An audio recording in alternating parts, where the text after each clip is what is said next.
to everyone for coming. We are going to get started now. We really appreciate seeing this amazing turnout of people. We know we have friends here from Lexington and from other towns in the surrounding area, and that is very meaningful to our community to see so many people come out. I'm Jessie Steigerwald. Before I make my personal remarks, we want to just acknowledge and thank the many community organizations who've worked together to make this happen today. For Lexington Says Enough, which I'm a member of, it's the first time we've partnered with the Lexington Interfaith Clergy Association, and you'll be hearing from many of our faith leaders in the community, and it's been an incredible experience to work together. And then to my right over here, we have representatives from multiple community groups, including the Association of Black Citizens of Lexington, the Chinese American Association of Lexington, the Indian American Association of Lexington. We have the PTA and PTO President's Council represented. We also have the Korean Americans of Lexington represented, and raise your hand if I've missed you. We have a speaker, our superintendent from the Lexington Public Schools as well, and our state representative, Michelle Cicolo, and you'll be hearing from them later.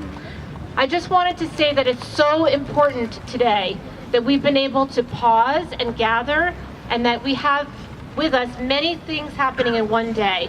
This is a vigil, and a vigil is a time when instead of sleeping, we remain awake. For many people, it's a time for prayer. On a practical basis, if you're on a ship and you're working as a part of a crew sailing, someone always has to be awake to make sure that the whole group is safe. And lately, for a lot of us, it feels like we have to be very, very vigilant all the time. We're watching the news, we're seeing what's happening on our phone, we're constantly disappointed and surprised in a bad way about things that we see that reflect a lack of tolerance, a rise of nationalism in a very unhealthy way. We're seeing more rhetoric around white supremacy, and that is not acceptable to those of us who are here today. Is that right? Yes. So we're here because we're on watch. Our vigil is our watch to watch out for one another, for people who may not have the same advantages or white privilege, or who may feel new or vulnerable for any reason. And whether it's faith that brings you here today, or because you couldn't stand watching the news, when the news around Christchurch, New Zealand came out, and it's 9,285 miles from where we're standing. With social media, we all heard about it within seconds and instants, and we had a common feeling. But instead of staying home alone and watching the news and accepting it, we've taken time out of our lives to come here and stand together. That is what will make a difference. I think we can all believe it.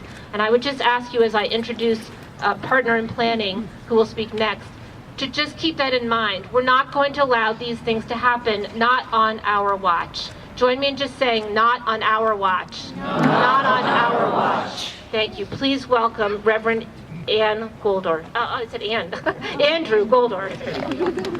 Thank you, Jessie. Thank you all for coming here tonight. I'm humbled to stand with all of these leaders before you as the president of the Interfaith Clergy Association. Our purposes here tonight are to make a dearly needed response. Thank you in the back.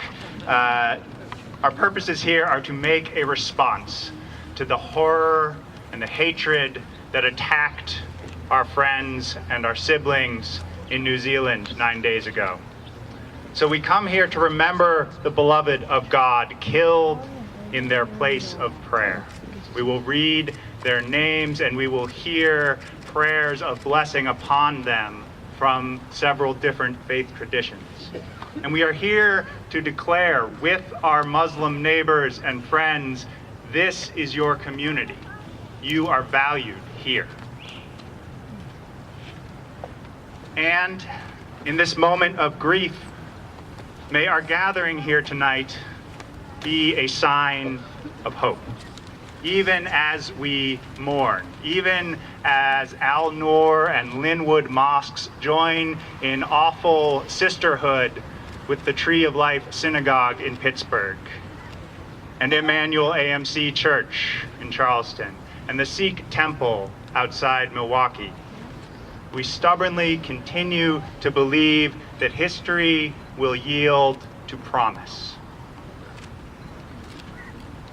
In the face of ideologies of Islamophobia and racial supremacy, while the United States continues to maintain a travel ban targeting majority Muslim nations, we gather here in solidarity, in unity, alongside friends and neighbors of many different traditions and beliefs, different religions and philosophies, to bear witness to the act of prayer, that act that brought those 50 souls to their mosque in Christchurch. And perhaps this night's gathering, grounded in prayer and unity, may point toward the hope of a day when all people will live in the justice and peace that God intends for us. It is my honor now to introduce Amber Iqbal, Ghazala Kazi, and Tahir Chaudhry.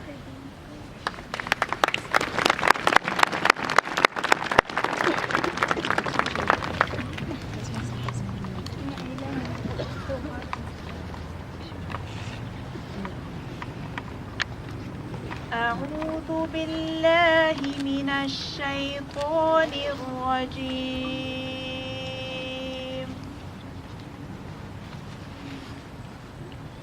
بسم الله الرحمن الرحيم.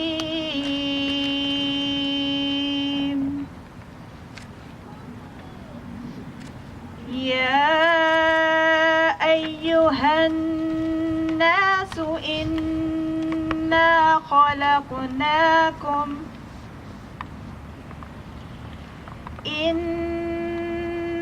خلقناكم من ذكر وأنثى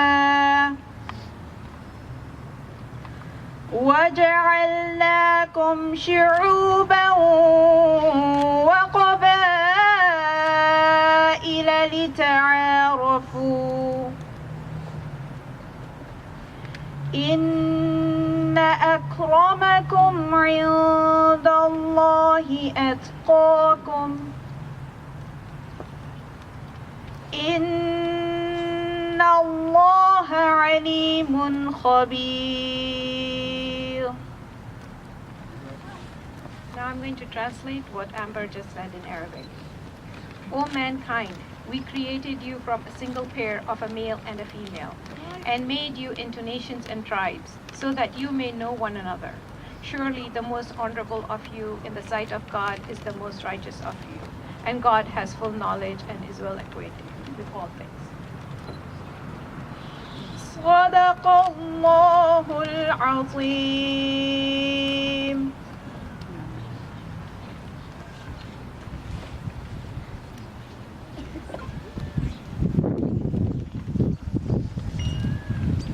Dear friends, Assalamu alaikum. Wa alaikum assalam.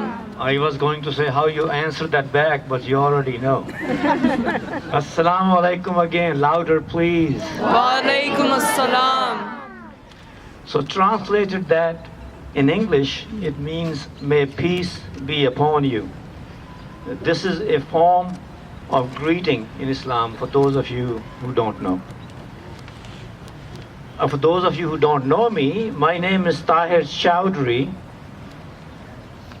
Just so you know where I'm coming from, I'm a member of LICA, Lexington Interfaith Clergy Association, for about 17 years now.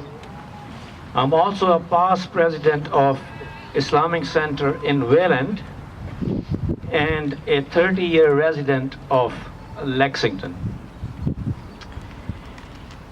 So here is what I have to say about the terrorist act in New Zealand and what is going on in our own country. They are, I believe, related. So let me first say, despite the sadness today and the sheer grief we all feel, the importance of this day standing among you on this historic Lexington Green has not lost on me. We are one family, mothers, fathers, sisters, brothers. We stand together in grief, a grief that will last an eternity, as we know. I also say this. I say enough already. Enough with the hate of the other. Enough with the hate for the Jews, for the Christians who stand with me, for Muslims, the Hindus, Sikhs, and other religions. Enough already. Enough with the ideology of hate and white nationalism, and enough with the governance in this country that we see that is using divisiveness and hate mongering. Enough with the killing of innocent children and their families all across the globe. And yes, there have been vigils from New Zealand to New Delhi to New York. There are the moments of dimmed lights of Eiffel Tower recently, flowers on the windows, candles of love on the seashores. Yes, I am feeling the love. We are all feeling collective love. Yes, in Lexington, many organizations have come to support and organize this vigil. But my friends, let me tell you, it is not enough. Yes, you heard me right. I think it is not enough. We resolve that we will not be divided in Lexington, in Massachusetts, in USA, or wherever we live, and wherever we are from, what religion we practice, or we practice no religion, or what color of skin we are, that we will stand up for each other. We are one human family, that we say no to politics of hate and division.